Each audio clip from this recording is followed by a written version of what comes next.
The 1970s were supposed to kill motorcycles. Emissions strangled power, regulations added weight, and the raw fury of the 60s seemed finished. But the 70s delivered some of the most beloved, most revolutionary machines ever built. Motorcycles that defined riding for a generation and command devotion half a century later. Today, we're counting down the 12 most loved motorcycles of the 1970s. From the superbike that changed everything to two-stroke screamers that terrified riders to the touring bike that rewrote comfort. These aren't museum pieces. These are the legends that built categories and proved motorcycles should thrill, not just transport. Number 12, 1975, Honda Goldwing, GL1000. The 1975 Honda Goldwing, GL1000, takes the 12th position as the motorcycle that revolutionized touring by proving that comfort and power could coexist without the compromises that previous touring bikes had accepted as inevitable. The 999 cubic inch flat-4 engine produced 80 horsepower through a configuration that was unprecedented in motorcycles, with the horizontally opposed four-cylinder layout creating smoothness that inline engines couldn't match, and creating a low center of gravity that improved handling despite the substantial weight that the Goldwing carried. The top speed of approximately 115 miles per hour was respectable for a touring motorcycle, and demonstrated that the Goldwing wasn't just about comfort, but possessed genuine performance capability that allowed maintaining highway speeds effortlessly, and that provided passing power when needed, despite the motorcycle's touring orientation, suggesting that speed would be sacrificed for comfort. The love for the Goldwing came from riders who had suffered through touring on motorcycles that weren't designed for long-distance comfort, who had endured vibration and cramping and buffeting on bikes that could cover miles, but that made those miles miserable rather than enjoyable. The Goldwing changed everything by delivering a riding experience that was smooth, comfortable, and sustainable for hours, allowing riders to actually enjoy the journey rather than just enduring it until reaching destinations where they could finally escape from motorcycles that were punished rather than pampered. The shaft drive eliminated chain maintenance that touring riders hated. The water cooling provided consistent operating temperatures regardless of conditions, and the overall engineering demonstrated Honda's commitment to creating a motorcycle that served touring riders rather than forcing them to adapt to machines designed for other purposes. The flat-4 engine was revolutionary, with the configuration allowing compact packaging and creating a mechanical symphony that was distinctive and refined, with the sound being sophisticated rather than crude, and with the power delivery being smooth across the rev range, rather than having the peaky characteristics that sport bike engines displayed. The initial Goldwing was relatively restrained compared to the massive touring behemoths that the model would evolve into over subsequent decades. But even the original GL1000 established the template for what touring motorcycles could be when manufacturers prioritized rider comfort and designed every component around creating the best possible long-distance riding experience rather than just adding saddlebags to sport bikes and calling them tourers. Number 11, 1972 Moto Guzzi Vive 7-Sport. The 1972 Moto Guzzi Fight 7-Sport features a 748 cubic inch V-twin, producing 70 horsepower, creating Italian engineering with sporty handling, and a distinctive transverse V-twin that made the Guzzi instantly recognizable and eternally loved by riders who appreciated character over clinical perfection. The 70 horsepower was strong output for the era and provided acceleration that was genuinely quick, with the V-twin's torque delivery creating a riding experience that emphasized grunt and character rather than the high-revving refinement that Japanese inline-fours offered, creating different but equally valid approaches to performance. The top speed of approximately 120 miles per hour demonstrated that the V7 Sport was genuinely fast and could compete with the best sport bikes from Japan, despite coming from a small Italian manufacturer that couldn't match the production volumes or the development budgets that Honda and Kawasaki deployed, creating machines that were more sophisticated but perhaps less soulful. The love for the Guzzi came from the motorcycle's character, with the transverse V-twin, creating distinctive sounds and vibrations that connected riders to the mechanical processes powering them forward. with the shaft drive providing reliability and low maintenance that touring riders appreciated, and with the Italian styling creating visual appeal that Japanese motorcycles couldn't replicate, despite their superior performance and their lower prices. The handling was excellent, with Moto Guzzi's racing experience informing the chassis design and creating a motorcycle that was stable and predictable, allowing riders to exploit the available power effectively through corners, where less sophisticated machines would struggle. The V7 Sport established Moto Guzzi's reputation for building motorcycles that emphasized the journey over the destination, that rewarded involvement and skill, and that created emotional connections that more refined Japanese motorcycles couldn't establish, despite being objectively superior in most measurable categories. The love endures, with V7 Sport examples being collectible and with the model being recognized as representing Italian motorcycle engineering at a peak when small manufacturers could still compete against the Japanese giants, before economies of scale and development costs made such competition increasingly difficult. Before we continue, subscribe now for more legendary bikes, forgotten performance, and the machines that defined generations. You won't want to miss what's coming next. Number 10. 1976. Harley-Davidson XLCR Cafe Racer. The 1976 Harley-Davidson XLCR Cafe Racer takes the 10th position as Harley's bold attempt at creating an American cafe racer that could compete with European and Japanese sport bikes, while maintaining the V-twin character that defined Harley's identity. The 997 cubic inch V-twin produced 61 horsepower, which was modest compared to Japanese inline fours, producing significantly more from similar displacements. But the Harley's torque and character created a riding experience that was distinctive, even if it wasn't the fastest or the most powerful option available to riders shopping for performance motorcycles during the mid-70s. The top speed of approximately 110 miles per hour was adequate rather than impressive, demonstrating that the XLCR wasn't about competing on pure performance, but was instead about offering American riders a cafe racer that had Harley character, and that didn't require importing European exotics or buying Japanese sport bikes that lacked the soul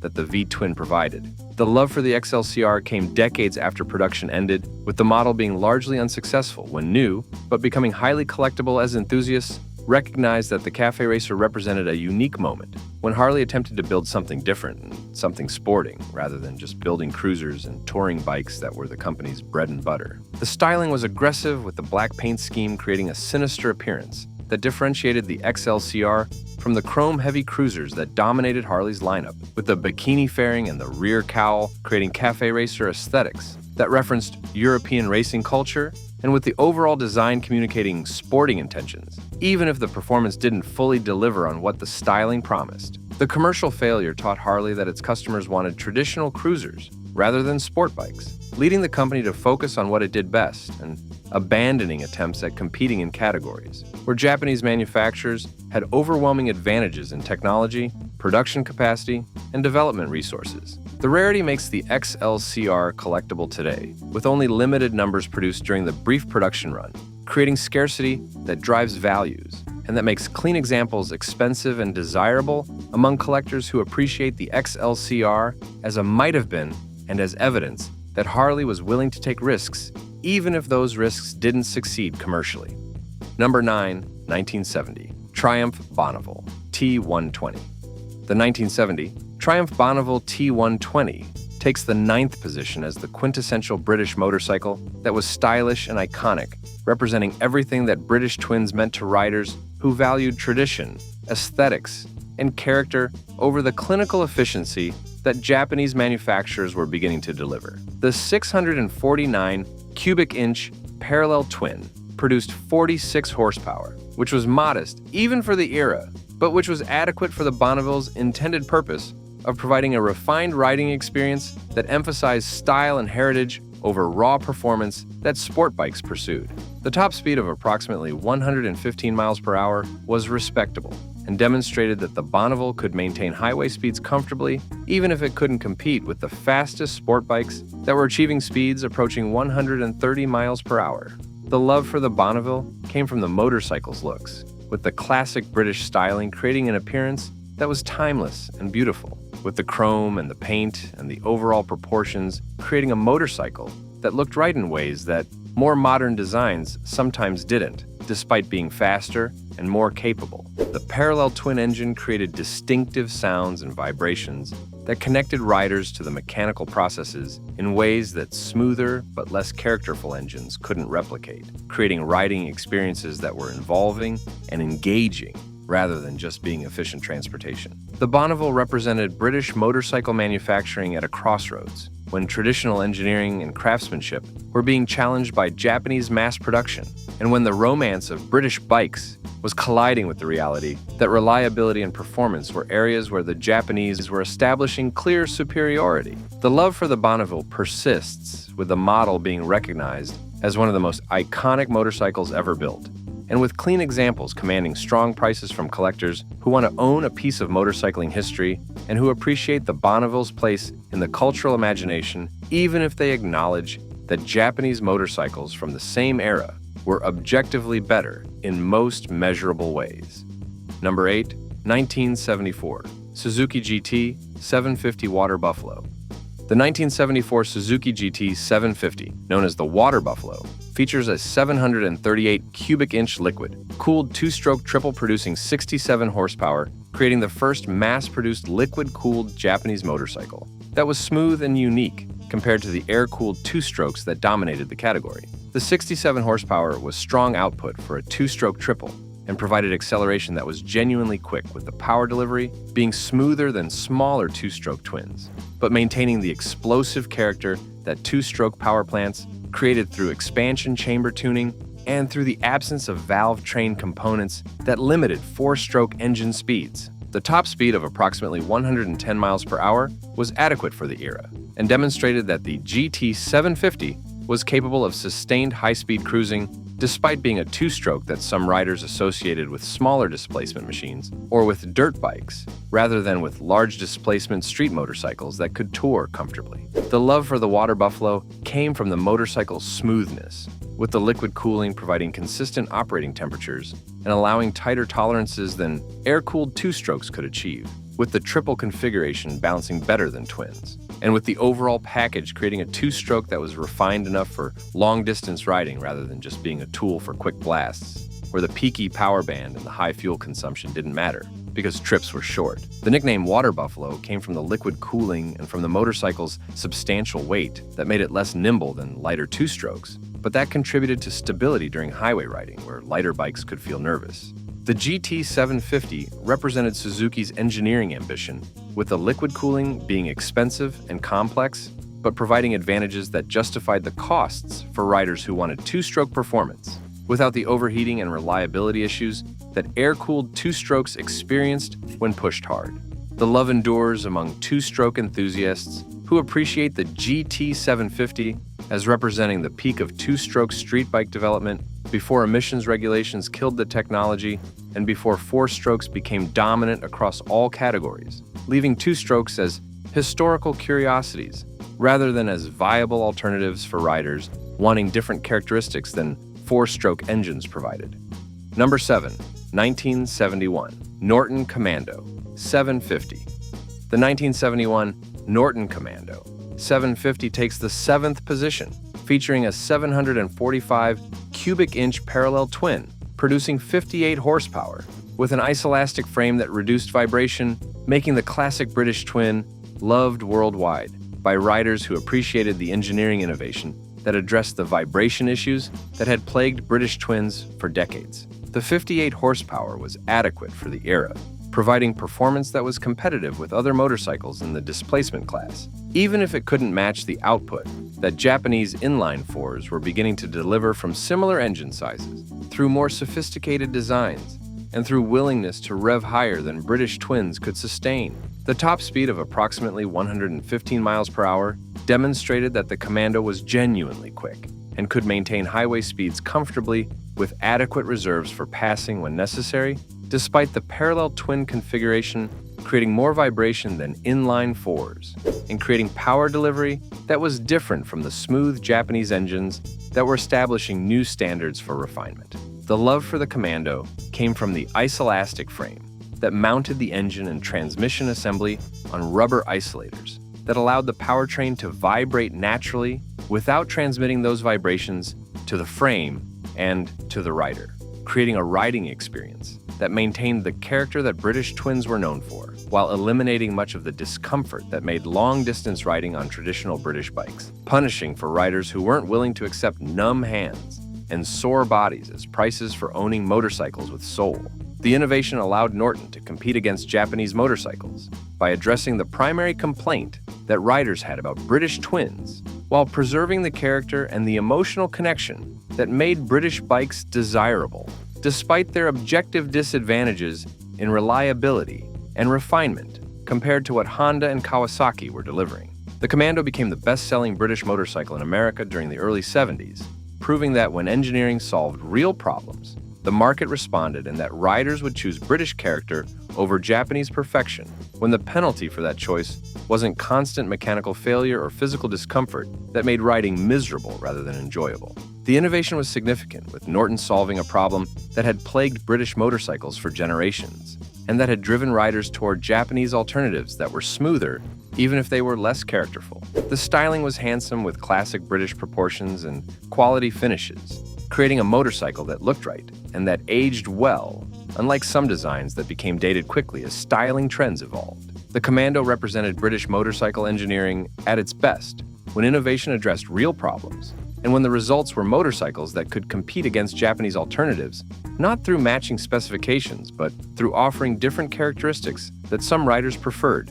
despite the Japanese bikes being objectively superior in most measurable categories. The love persists, with Commando enthusiasts maintaining examples, and with the model being recognized as one of the best British motorcycles ever built, representing the industry's capabilities before financial collapse and consolidation ended independent British motorcycle manufacturing, leaving only memories and collectible examples as evidence of what British engineering could achieve when resources and talent combined to solve problems and to create motorcycles that were loved for reasons that transcended simple performance measurements. Number 6, 1977 BMW R100 RS. The 1977 BMW R100 RS takes the 6th position as the first production motorcycle with a full aerodynamic fairing that combined touring comfort with sporting capability, creating a new category where such combinations had previously required compromises that limited either performance or comfort, depending on which was prioritized. The 980 cubic inch Boxer twin produced 70 horsepower, which was adequate rather than overwhelming, but which was sufficient when combined with the aerodynamic fairing that reduced drag and allowed the BMW to achieve speeds that more powerful but less aerodynamic motorcycles struggled to maintain due to wind resistance that increased exponentially at higher velocities. The top speed of approximately 125 miles per hour was genuinely impressive for a Boxer twin, and demonstrated that aerodynamics mattered as much as horsepower for achieving high speeds where drag became the limiting factor rather than engine output.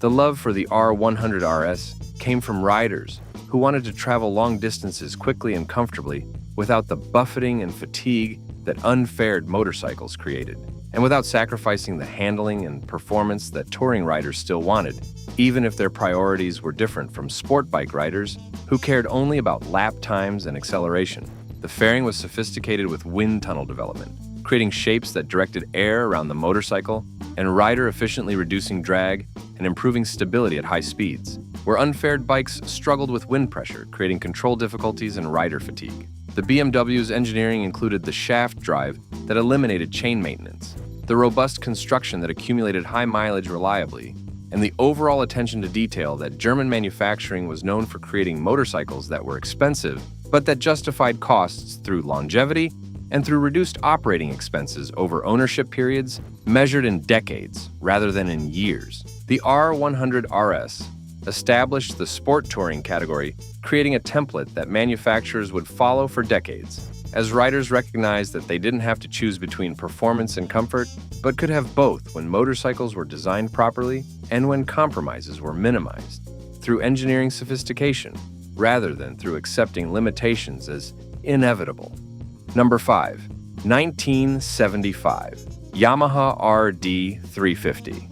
The 1975 Yamaha RD350 takes the fifth position, featuring a 347 cubic inch two-stroke twin, producing 39 horsepower, creating a motorcycle that was lightweight, agile, and affordable, making it beloved by young riders who wanted performance without the costs that larger motorcycles imposed. The 39 horsepower was strong output for a 350 cubic inch engine and provided acceleration that was genuinely exciting, with the two-stroke power band delivering explosive thrust when revs climbed into the range, where expansion chambers created resonance and supercharged the cylinders beyond what natural aspiration alone could achieve. The top speed of approximately 100 miles per hour was respectable for a small displacement motorcycle and demonstrated that the RD350 could maintain highway speeds adequately, even if it couldn't compete with leader bikes for ultimate velocity. The love for the RD350 came from young riders who couldn't afford larger motorcycles or who were restricted by licensing laws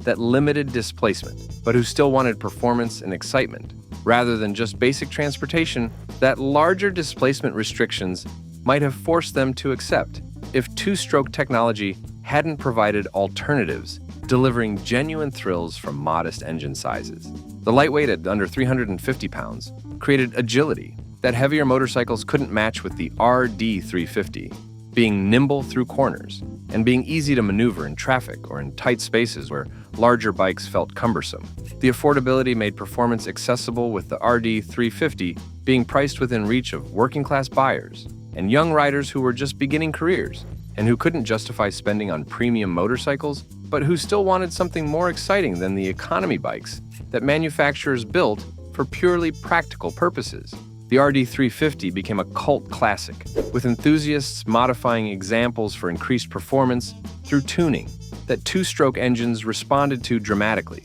with simple modifications including expansion chamber upgrades and carburetor rejetting, delivering substantial power increases that four-stroke engines required major internal work to achieve. The love endures, with RD350 examples being collectible and with the model being remembered fondly by riders who learn to ride on the Yamaha and who appreciate the RD350 as representing a time when young riders could afford genuinely exciting motorcycles rather than being forced into boring economy bikes by financial constraints or by licensing restrictions that later eras would impose, limiting young riders' access to performance.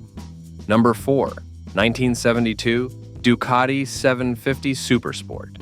The 1972 Ducati 750 Supersport takes the fourth position as the motorcycle famous for winning the Imola 200 race in 1972, cementing Ducati's racing pedigree and proving that the small Italian manufacturer could compete against larger manufacturers with bigger budgets when engineering sophistication and racing expertise combined. The 748 cubic inch L-twin produced 73 horsepower through desmodromic valve technology that eliminated valve springs and that allowed higher RPM than conventional valve trains could sustain, creating an engine that was distinctive and that delivered power in ways that set Ducatis apart from Japanese inline fours and British twins that used conventional valve train designs. The top speed of approximately 125 miles per hour was competitive with the best sport bikes of the era and demonstrated that the Supersport wasn't just a beautiful Italian exotic, but was a genuine performance machine that could compete when racing demanded maximum capability. The love for the Supersport came from the Imola victory that captured imaginations and that demonstrated that racing success could come from smaller manufacturers when engineering was clever and when development was focused, rather than being spread across multiple model lines and market segments that larger manufacturers served. The styling was gorgeous, with the bikini fairing and the elegant proportions creating a motorcycle that was beautiful in ways that mass-produced Japanese bikes couldn't match, despite their superior build quality and their lower prices. The L-twin configuration created distinctive sounds and character that connected riders emotionally to the motorcycle in ways that more refined but less soulful engines couldn't replicate, despite being smoother and more powerful. The Supersport established Ducati as a serious performance manufacturer rather than just as a builder of beautiful but slow motorcycles that emphasized style over substance, proving that Italian engineering could deliver both aesthetics and performance when properly executed. The love endures with Supersport, examples being among the most collectible motorcycles from the 70s, commanding prices that reflect the model's significance in racing history and in Ducati's development as a manufacturer that would become legendary for building desirable sport bikes that emphasized character and racing heritage over the clinical perfection that Japanese manufacturers pursued, creating different but equally valid approaches to what motorcycles could be and what they could represent to riders, who viewed them as more than just transportation.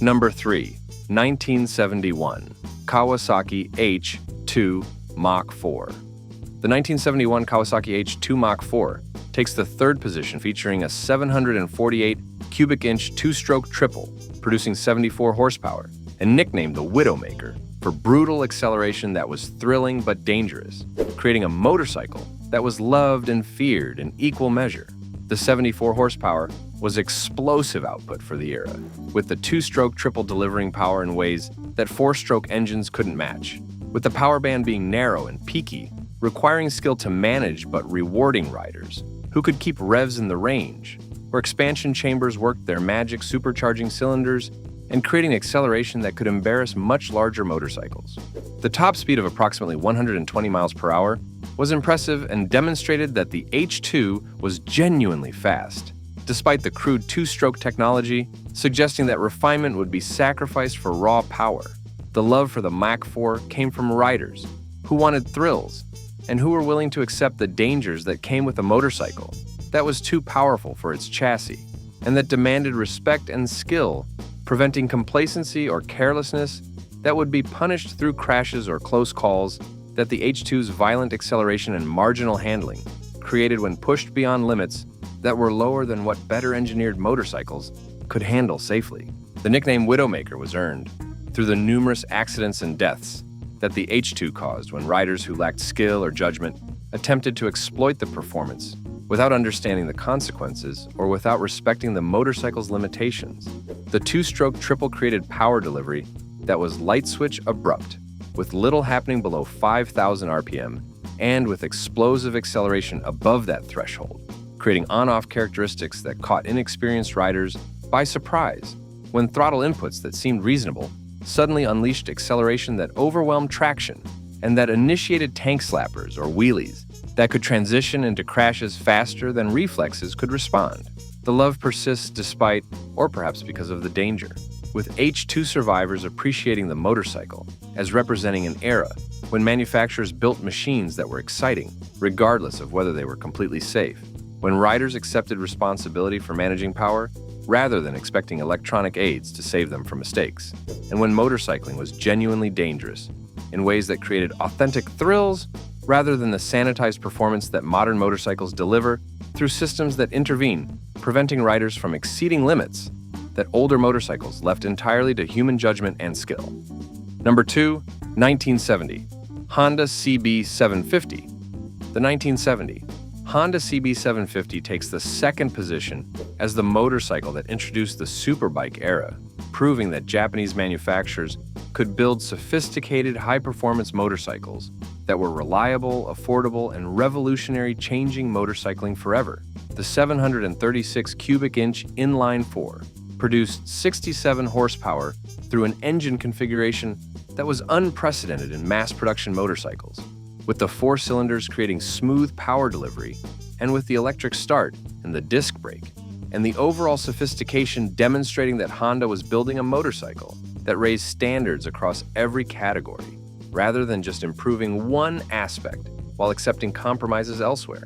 The top speed of approximately 120 miles per hour was genuinely impressive for 1970 and made the CB750 the fastest production motorcycle available when it debuted, creating sensation and establishing Honda as capable of building performance machines rather than just reliable transportation. The love for the CB750 came from riders who had suffered through British twins that were beautiful but unreliable, who had accepted that performance meant constant maintenance and frequent breakdowns, and who discovered that the Honda delivered performance without the penalties that European motorcycles imposed, creating a revelation that motorcycles could be fast and reliable simultaneously, rather than requiring choosing between those characteristics. The inline-4 was revolutionary, with the configuration becoming the template that would dominate sport bike development for decades, as manufacturers recognized that 4 cylinders provided advantages in smoothness and in potential for high output that twins couldn't match despite being simpler and lighter. The electric start eliminated the kickstarting that British bikes required, and that could be difficult or dangerous when engines were hot or when riders lacked the technique or the strength to kickstart reliably. The front disc brake provided stopping power that drum brakes couldn't deliver, creating safety improvements that allowed exploiting the performance without the terror that inadequate brakes created when speeds climbed and when stopping distances became critical. The cultural impact was profound, with the CB750 proving that Japanese manufacturers could build sophisticated motorcycles rather than just copies of European designs, creating credibility that allowed Honda and competitors to dominate the industry within years, as British and European manufacturers couldn't compete with the combination of performance, reliability, and value that Japanese engineering provided. Number 1. 1973. Kawasaki Z1900. The 1973 Kawasaki Z1900 takes the top position as Japan's first true superbike that rivaled the Honda CB750 with blistering speed and that established Kawasaki as a performance leader, building motorcycles that emphasize power and excitement. The 903 cubic inch inline 4 produced 82 horsepower through engineering that was sophisticated and that extracted more output than Honda had achieved from the CB750, creating a motorcycle that was faster and more powerful, establishing Kawasaki's reputation for building machines that emphasized performance over refinement. The top speed of approximately 130 miles per hour made the Z1 the fastest production motorcycle available and created a sensation that established the Superbike Wars, where manufacturers competed to build the fastest machines, creating an arms race that would benefit riders as performance climbed rapidly during the 70s and into subsequent decades. The love for the Z1 came from riders who wanted the fastest motorcycle available and who appreciated Kawasaki's commitment to building a machine that prioritized speed over the comfort and refinement that Honda emphasized, creating different approaches where both were valid, but where riders could choose based on whether they valued raw performance or overall sophistication. The inline 4 was based on the CB750 template, but improved with more displacement and with tuning that emphasized power, creating an engine that was less refined than Honda's, but that delivered more thrills through stronger acceleration and higher top speed. The styling was muscular with the fuel tank and the overall proportions communicating power and performance, creating a motorcycle that looked fast even when stationary. The Z1 established Kawasaki as Honda's primary competitor in the superbike category, creating rivalry that would drive both companies to continually improve their offerings as they competed for riders who wanted the fastest and the best motorcycles that Japanese engineering could produce. The legacy endures, with the Z1 being recognized as one of the most important motorcycles ever built, and with the model establishing templates and creating expectations that influenced motorcycle development for decades, as manufacturers understood that performance mattered and that riders wanted machines that were thrilling rather than just being practical or economical or sensible. These 12 most loved motorcycles of the 1970s prove that the decade wasn't about decline, but about revolution, about innovation, and about machines that were loved for reasons that transcended simple specifications and that connected with riders, emotionally creating relationships that persisted decades after the motorcycles were new. From the superbikes that changed everything to the two-strokes that terrified and thrilled, from British twins that represented tradition to Italian exotics that won races. These were the motorcycles that defined what riding meant and that remain loved today by riders who remember, and by new generations, discovering that the 70s produced machines that were genuinely special rather than just being historical curiosities from an era before modern technology made everything better, but perhaps less soulful. Which would you ride? Share below, and subscribe for more legends from the decade when motorcycles meant freedom.